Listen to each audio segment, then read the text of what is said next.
I'm just gonna video him. There is no guy that's thrown 90 miles an hour plus, aside from a few exceptions, that gets their arm higher than their shoulder. So this, I see this, I had a kid do a lesson about a month ago. I'm not exaggerating. He was like this. His arm was straight up in the air.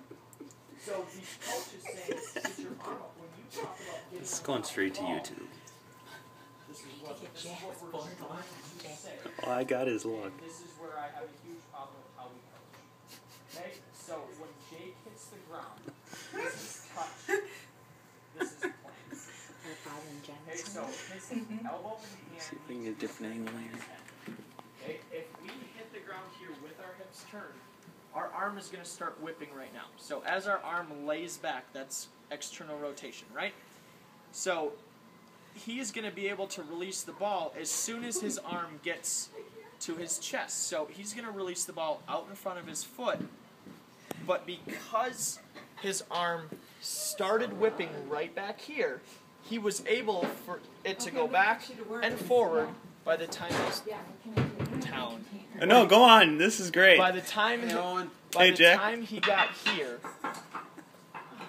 he had, let's call it this amount of time, right? So he has this distance to go from arm back to arm forward.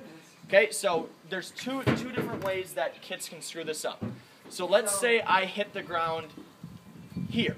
Okay, I turn my shoulders, so not staying closed. I turn my shoulders before my front foot hits the ground.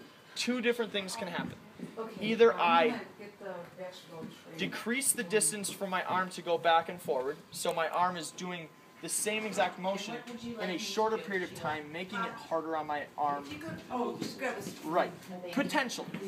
The other option is I can take that distance and I can move it here.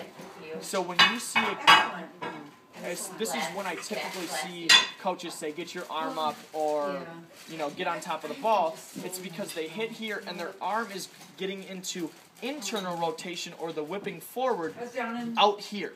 So you'll see my arm get out in front of my body, where you'll have coaches say you're leading with your elbow or stuff like that. It's not that you're leading with your elbow, it's that you didn't get into external rotation back here. So we're coaching the reaction to what we should be talking about, what you're doing back here.